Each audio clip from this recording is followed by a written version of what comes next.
Shalom. Selamat berjumpa kembali dengan Pendidikan Kristen, channel yang khusus membahas tentang pendidikan Kristen, filosofinya, kemudian aplikasinya. Pernahkah kita berpikir tentang bagaimana sih sesungguhnya pemikiran Ibrani tentang pendidikan itu sendiri? Dan kalau seandainya kita mau belajar tentang pemikiran Ibrani, dari mana seharusnya kita mulai melakukan penelaahan? Sahabat pendidikan Kristen, sekarang kita akan belajar bersama tentang pemikiran Ibrani sebagai akar pendidikan Kristen. Stick around, saya akan segera kembali untuk membahas hal ini.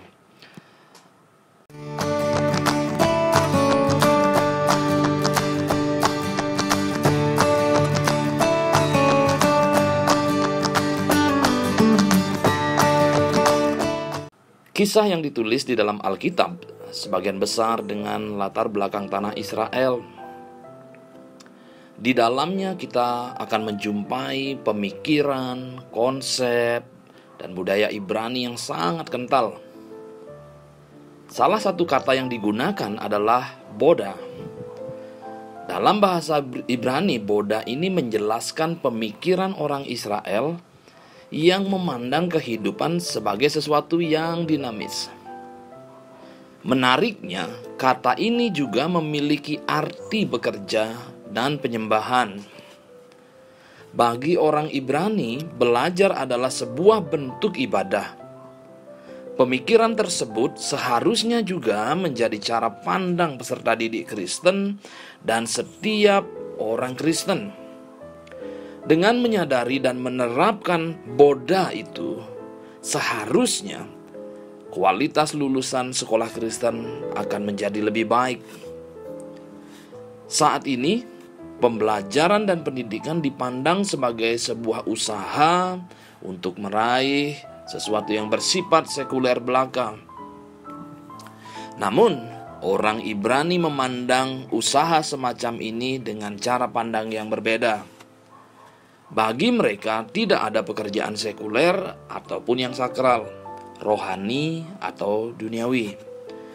Orang Ibrani memandang pekerjaan sebagai petani, gembala, nelayan, pemungut cukai, guru atau juru tulis merupakan pemberian Allah. Dan pekerjaan tersebut adalah cara untuk membawa kemuliaan Allah dengan segala keistimewaan yang ada dan yang melekat di dalam pekerjaan itu sendiri. Pemikiran holistik orang Ibrani juga terlihat dalam pandangan hidup mereka yang suci. Bagi mereka, semuanya adalah teosentris atau berpusat pada Allah. Tidak ada perbedaan antara wilayah kehidupan sekuler dan agamawi. Aspek pemikiran Ibrani ini dengan jelas dinyatakan oleh pemazmur yang berkata, "Aku selalu menempatkan Tuhan di hadapanku." Mazmur 16 ayat 18. Jenis pemikiran holistik ini juga kita dapat lihat di dalam Alkitab. Misalnya di tengah-tengah pengalaman yang tragis, Ayub masih memberkati nama Tuhan. Apakah Tuhan memberi atau pada waktu Tuhan mengambil, dia tetap memuji Tuhan. Dengan kerangka pikir Ibrani yang sama, Yusuf sebelum meninggal mengucapkan kata-kata ini kepada saudaranya yang telah mengkhianati dia. "Kamu bermaksud untuk menyakitiku, tetapi Allah menginginkannya untuk kebaikan." Kejadian 50 ayat 20. Paulus mengingatkan kita, jadi apakah kamu makan atau minum atau apapun yang kamu lakukan, lakukanlah semuanya itu untuk kemuliaan Allah. 1 Korintus 10 ayat 31. Dia mengungkapkan pikiran yang sama di kesempatan yang lain dengan berkata, apapun yang kamu lakukan, apakah dalam perkataan atau perbuatan, lakukanlah semuanya itu dalam nama Tuhan. Karena itu, bagi Paulus, setiap aspek kehidupan termasuk belajar harus dipandang sebagai ibadah. Pemikiran holistik Ibrani mencakup semua aspek kehidupan. Mereka melihat dalam hubungannya dengan Tuhan. Tujuan perayaan mereka dari berbagai festival terutama adalah berpusat pada Tuhan. Bagi orang Israel, musim adalah pekerjaan pencipta untuk kepentingan manusia. Mereka memanifestasikan kebaikan Tuhan terhadap makhluknya. Dengan perayaan-perayaan ini, orang Israel mengakui bahwa Allah sebagai penyedia, dan mereka mengingat kebaikan Tuhan yang tidak terbatas kepada mereka orang-orang yang dikasihi. Terkait dengan pemikiran holistik ini, orang Israel menekankan pada totalitas seseorang kepada Allah. Tubuh itu sendiri secara material berbeda dengan jiwa, namun pada dasarnya tidak terpisah. Individu dipandang sebagai kesatuan yang dinamis. Kata Ibrani untuk jiwa adalah nepes, yang secara umum dipahami oleh banyak orang dewasa ini sebagai sesuatu yang dimiliki oleh seseorang, sebenarnya merujuk pada keseluruhan pribadi yang menyiratkan semua fungsi manusia, spiritual, mental, emosional, juga fisik.